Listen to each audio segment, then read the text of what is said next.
Salam alaikum wa rahmatullahi wa barakatuh. Bonjour tout le monde. Dans cette vidéo, je vais faire le chapitre 4, les circuits séquentiels. On va voir les bascules.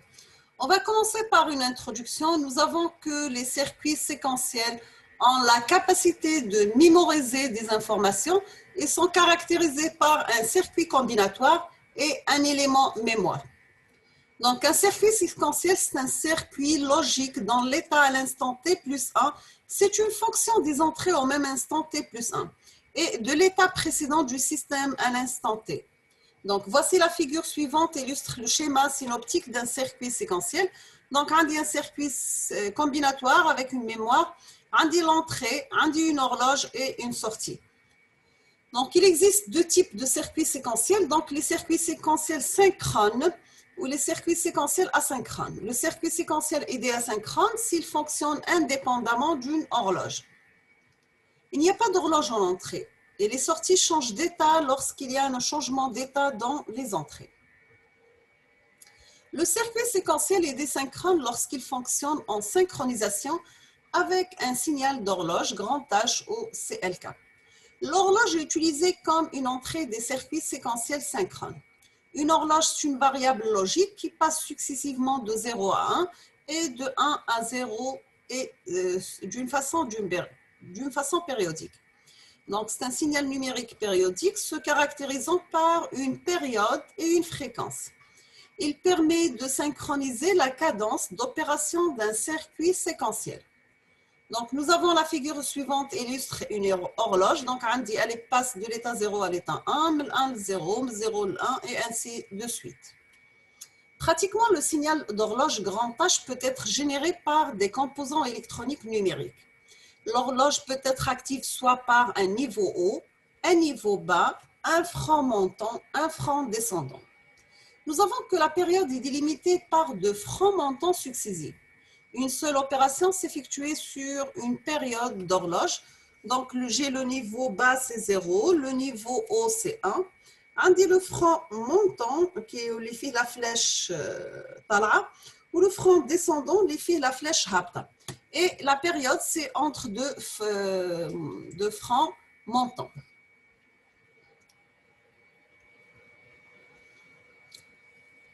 La première des bascules, on va voir la bascule RS asynchrone. La bascule, c'est un dispositif de mémorisation élémentaire. Il permet de mémoriser une information binaire, liée le bit, à sa sortie. La bascule RS possède deux entrées, grand R, lié recette, et grand S, lié à 7, et deux sorties, liées au Q et Q négation de Q.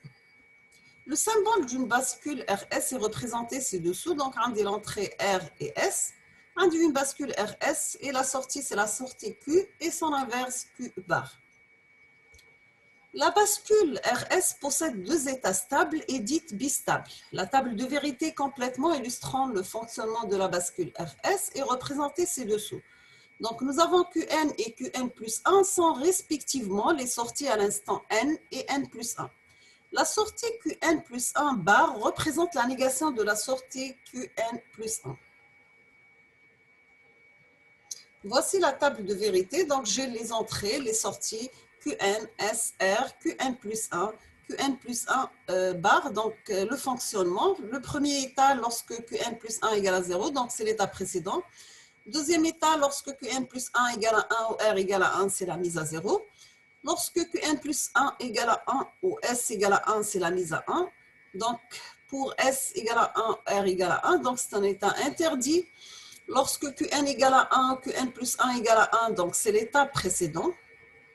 Qn égale à 1, R égale à 1, Qn plus 1 égale à 1, donc c'est la mise à 1. Qn égale à 1, S égale à 1, ou Qn plus 1 égale à 1, c'est la mise à 1. Ou les Qn égale à 1, S égale à 1, R égale à 1, donc c'est un état interdit. Donc pour S égale à 0 et R égale à 0, c'est un état mémoire de la bascule, elle conserve la sortie précédente. C'est S égale à 0 et R égale à 1, c'est une mise à 0 de la sortie de la bascule. C'est S égale à 1 et R égale à 0, c'est une mise à 1 de la sortie de la bascule. Donc nous avons pour S égale à 1 et R égale à 1, c'est un état interdit. L'entrée grand R permet de mettre la bascule à 0 position, c'est le recette. reset, pardon, et l'entrée S permet de mettre la bascule à l'état 1, c'est la position 7. Donc maintenant, on va voir les équations des sorties en utilisant le tableau de Carnot pour trouver les équations de sortie Qn plus 1 simplifiées, donc des SR ou Qn. Donc nous avons pour l'état logique X sont des états indifférents, on les remplace par des 1 pour une simplification complète. Donc voici le tableau de Carnot et devient avec ces nouvelles valeurs. Donc, d'après le tableau, nous avons deux groupements de 1 adjacents. Un groupement de 4 1 adjacents en rouge, donc c'est le S. Groupement de 4 1 adjacents en vert, c'est QN R Et l'union, la sortie QN plus 1, c'est l'union des ces deux min-termes. Donc, QN plus 1, c'est S plus QN R bar. Donc, on deux fois bar. On aura à la fin, c'est S bar multiplié par QN par R bar, le tout bar. Donc, nous avons S bar par QN R bar, le tout bar, représente la négation de S bar multiplié S bar fois QN R bar, le tout bar. Et nous avons la sortie QN plus 1 composée uniquement des portes NAND et des inverseurs et représentée par le schéma suivant. Donc, nous avons S, on l'a fait passer à travers un inverseur, on aura S bar. La même chose pour R, donc à l'inverseur, on aura R bar. Et à la fin, j'aurai les deux sorties, la sortie et son inverse ou son négation.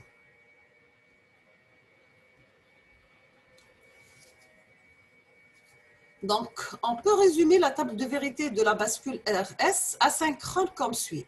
Donc, j'ai les entrées, les sorties S, R, QN plus 1. Donc, j'ai 0, 0, c'est QN, 0, 1, c'est 0, 1, 0, c'est 1, 1, 1, c'est indéterminé. L'avantage principal de la bascule RS réside dans sa simplicité. L'inconvénient de cette bascule, c'est l'existence d'un état indéterminé pour S égale à R égale à 1. Nous avons la bascule RS synchrone, donc c'est la bascule RSH. La bascule RSH est une bascule RS synchronisée avec un signal d'horloge, H ou bien clock. En effet, dans une bascule RSH, l'exécution de l'ordre n'intervient qu'avec une impulsion d'horloge. Nous avons le symbole, le schéma à base des portes NAND et la bascule RSH sont donnés ci-dessous. Donc, on dit la bascule H ou le franc montant. Donc, on dit les deux entrées S ou R avec H le franc montant et deux sorties Q et Q bar. Ici, c'est la bascule RSH avec H le franc descendant. Donc, un des S, le franc descendant, le R, et de sortie, l'iromale Q ou le Q bar. Et voici le schéma d'une bascule RSH à base de portes NAND. Donc, voici la table de vérité de la bascule RSH pour le franc montant. Donc, l'interdiction seulement pour S égale à 1 et R égale à 1. Donc, nous avons, lorsque H égale à 0, il y a mémorisation de l'état précédent, quel que soit X. Les états logiques des entrées R et S. Lorsque le H franc montant et R égale à S égale à 0, mémorisation de l'état précédent. Lorsque H, le franc montant et R égale à 0 et S égale à 1, c'est la mise à 1 de la bascule, donc Q égale à 1. Lorsque H, le franc montant et R égale à 1 ou S égale à 0, c'est la mise à 0 de la bascule, donc j'aurai Q égale à 0. Et lorsque H, le franc montant et R égale à 1, S égale à 1, c'est l'état interdit. Donc la bascule RSH est insensible aux parasites, donc nous avons H égale à 0 et son inconvénient réside toujours dans l'état interdit, c'est pour R égale à S égale à 1. Maintenant, on va voir la bascule D. La bascule D existe sous deux versions à savoir, la bascule D normale et la bascule D latch, c'est-à-dire à verrouillage. La bascule D normale, la bascule D, c'est la cellule mémoire la plus utilisée dans la majorité des applications. La bascule D fonctionne sur un franc d'horloge montant ou bien descendant. Donc, voici le symbole de la bascule D est représenté ci-dessous. Donc, un de l'entrée D, l'horloge, le franc montant, et deux sorties Q et Q bar. D, c'est l'entrée d'information. H, c'est l'horloge active sur franc montant. Q, la sortie de la bascule. Q bar, c'est la négation de la sortie Q.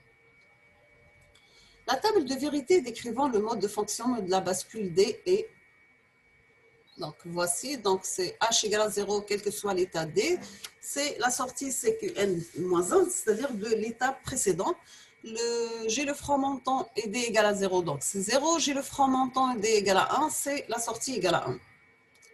Donc, nous avons le fonctionnement sur franc montant, la sortie, recopier l'entrée, Q égale à D, sinon il y a mémorisation de l'état précédent. Donc, les bascules D en technologie TTL, c'est le SN7474. Nous avons le circuit intégré SN7474 contient ces bascules. Les entrées clock et clear sont communs aux ces bascules. L'entrée clear de mise à zéro des bascules est active à l'état bas. Donc, je fais la bascule des latches. La bascule des latches ne possède pas de détecteur de frein. Elle possède une entrée D, une sortie Q, synchronisée par le signal d'horloge H. Elle peut être conçue sur le même principe que la bascule RSH en utilisant uniquement les deux combinaisons RS pour R égale à 1, S égale à 0 et pour R égale à 0, S égale à 1. La bascule D ne possède pas d'état interdit. Donc, on a dit le fonctionnement. Nous avons la sortie Q prend l'état de l'entrée Q tant que l'horloge H est au niveau O. Donc, nous avons H égale à 1, sinon il y a mémorisation de l'état précédent. Donc, c'est H égale à 1, Q égale à D. C'est H égale à 0, donc un des QN, c'est QN moins 1, c'est l'état précédent. Donc, voici la table de vérité de la bascule D latch. 0, 0, c'est l'état précédent QN-1. 1, 0, c'est l'état précédent QN-1. 0, 1, c'est 0. 1, 1, c'est 1. Donc, nous avons la sortie Q suit l'information présente sur l'entrée D tant que l'horloge H est au niveau 1. Donc, un exemple d'application sur la bascule D, trouvez l'allure de la sortie Q d'une bascule D normale dont l'entrée d'information D et l'entrée horloge franc montant sont données respectivement selon les allures suivantes. Donc, nous avons que la bascule est synchronisée sur franc montant, H montant, passage du signal de 0 à 1. La sortie Q prend l'information présente sur l'entrée D, c'est-à-dire un signal de O. Au moment de l'apparition du franc montant du signal H, c'est le signal d'en bas. Nous avons le premier franc montant, l'entrée D est au niveau logique 0, la sortie recopie l'entrée D. Donc, nous avons Q égale à D égale à 0, 0 volts en logique TTL. La sortie conserve l'état Q égale à 0 jusqu'au franc montant suivant. Deuxième franc montant, l'entrée D est au niveau logique 1, la sortie recopie l'entrée D. Donc, nous avons Q égale à D égale à 1, 5 volts en logique TTL. La sortie conserve l'état Q égale à 1 jusqu'au franc montant suivant. Donc, troisième franc montant, l'entrée D est au niveau logique 0, la sortie recopie l'entrée D. Q égale à 0, D égale à 0, égale à 0, 0 volts logique TTL. Donc, nous avons la sortie conserve l'état Q égale à 0 jusqu'au franc montant suivant. Quatrième franc montant, on dit l'entrée D niveau logique 1, la sortie recopie l'entrée D. Donc, Q égale à D égale à 1, 5 volts logique TTL. La sortie conserve l'état Q égale à 1 jusqu'au franc montant suivant. Cinquième franc montant, l'entrée D est au niveau logique 0, la sortie recopie l'entrée, donc un dit Q égale à D égale à 0, c'est 0 volts logique TTL. La sortie conserve l'état Q égale à 0 jusqu'au franc montant suivant. Maintenant, on va voir le sixième franc montant, l'entrée D au niveau logique, on dit la sortie recopie l'entrée, Q égale à D égale à 1, donc 5 volts en logique TTL, et la sortie conserve l'état Q égale à 1 jusqu'au franc montant suivant. On dit l'allure des signaux D, H et la sortie Q sont représentés respectivement ci-dessous. Donc, nous avons avant le premier franc montant de l'horloge H, la sortie Q était un état initial supposé Q égale à 0. Deuxième application sur la bascule D, diviseur de fréquence par 2. Donc, soit le montage à base de la bascule D ci-dessous, D c'est l'entrée d'information, H l'horloge active sur franc montant, et Q c'est la sortie de la bascule, Q bar c'est la sortie inverse. Et maintenant, on relie la sortie Q bar à l'entrée d'information. Donc, voici le schéma. Un dit un franc montant arrive sur H, la sortie Q prend la valeur présente sur Q bar. Il y a donc basculement à chaque franc montant de l'horloge H. Le basculement, c'est le passage de l'état logique 0 à l'état logique 1 et inversement. Nous avons les allures du signal d'horloge H et de la sortie Q sont représentées respectivement ci-dessous. La sortie Q représente un diviseur de fréquence par 2, donc nous avons FQ, c'est FH divisé par 2. Maintenant, on va voir la bascule T, c'est toggle ou bien basculement. La principale fonction d'une bascule T est de réaliser un changement d'état à chaque franc montant ou descendant de l'horloge H. La bascule T interprète son entrée T non pas comme une information à mémoriser, mais comme un ordre de changement d'état, lié est le basculement. Le symbole de la bascule T est représenté ci-dessous. Donc, j'ai la table de vérité décrivant le fonctionnement de la bascule T, donc un dt, Qn et l'horloge, 0, T égale à 0, donc un dQn moins 1. T égale à 1, quel que soit H0 ou bien 1, c'est Q moins 1, N moins 1, pardon. T égale à 1 est le franc montant, donc un dQn moins 1, le tout barre. Maintenant, on va voir la bascule GK synchrone. L'objectif principal de la bascule GK est d'éliminer l'ambiguïté de la bascule RS. Donc, nous avons R égale à S égale à 1. La correction se fait par basculement toggle. Donc, voici le symbole de la bascule GK. Donc, là, qui chauffe la bascule GK, elle possède deux entrées d'information, le G et le K, deux sorties complémentaires, le Q et le Q bar, une horloge H active sur franc montant. Donc, voici la table de vérité de la bascule K, GK, pardon. Donc, un des l'entrée, sortie et le fonctionnement. H0, quel que soit G et K, un des QN, tous les QN-1, QN bar, c'est QN-1 bar, c'est la mémoire. H égale à 1, donc un des kiff, la même chose, c'est mémoire. Le H franc descendant, c'est mémoire. Franc descendant, c'est mémoire. Franc montant pour K égale à 1, donc c'est la mise à 0. Le franc montant et G égale à 1, c'est la mise à 1. Et franc montant, G égale à 1, K égale à 1. Donc, le changement d'état, c'est le basculement. La table de transition de la bascule GK, c'est la table très utilisée pour la conception des compteurs synchrones. Il faut retrouver les entrées de la bascule GK à partir des sorties. Le symbole X désigne un état différent. Donc, Qn-1, 0, Qn0, G égale à 0, quel que soit K. Et 0, 1, c'est 1, quel que soit K. 1, 0, c'est quel que soit G, K égale à 1. 1, 1, c'est quel que soit G et K égale à 0. Le montage d'une bascule GK à base de porte NAND est représenté ci-dessous. Donc, voici un exemple d'application. À partir des allures des entrées H, G et K, retrouvez l'allure de la sortie Q, donc son chronogramme. Donc, la bascule GK de cet exemple est synchronisée avec une horloge H à franc montant. Avant le premier franc montant de l'horloge H, l'état initial de la bascule est considéré Q égale à 1. Donc, je vous laisse le temps de prendre ça. Donc, je vais vous faire l'exercice, je vais vous le H, le G ou le K, et vous allez tracer le Q, d'accord? Donc, le premier franc montant, DG égale à 0 et K égale à 0, donc Q égale à 0, c'est-à-dire l'état Q égale à 0 est conservé jusqu'au prochain franc montant. Deuxième franc montant, DG égale à 1, K égale à 1, donc on dit un basculement, mais 15 0, il lit 1. L'état Q1 est conservé jusqu'au prochain franc montant. Le troisième franc montant, donc un DG égale à 0, K égale à 0, c'est la mémoire, donc K égale à 1, l'état Q égale à 1 est conservé jusqu'au prochain franc montant. Le quatrième franc montant, donc un DG égale à 1 et K égale à 0, donc c'est la mise à 1, donc Q égale à 1, l'état Q1 est conservé jusqu'au prochain franc montant. Après, un des cinquième franc montant, un DG égale à 1 et K égale à 1, donc j'ai un basculement. Q égale à 1 devient Q égale à 0. L'état Q égale à 0 est conservé jusqu'au prochain franc montant. Sixième franc montant, donc un DG égale à 1, K égale à 1, donc un basculement. Donc j'aurai Q égale à 0, devient Q égale à 1. L'état Q1 est conservé jusqu'au prochain franc montant.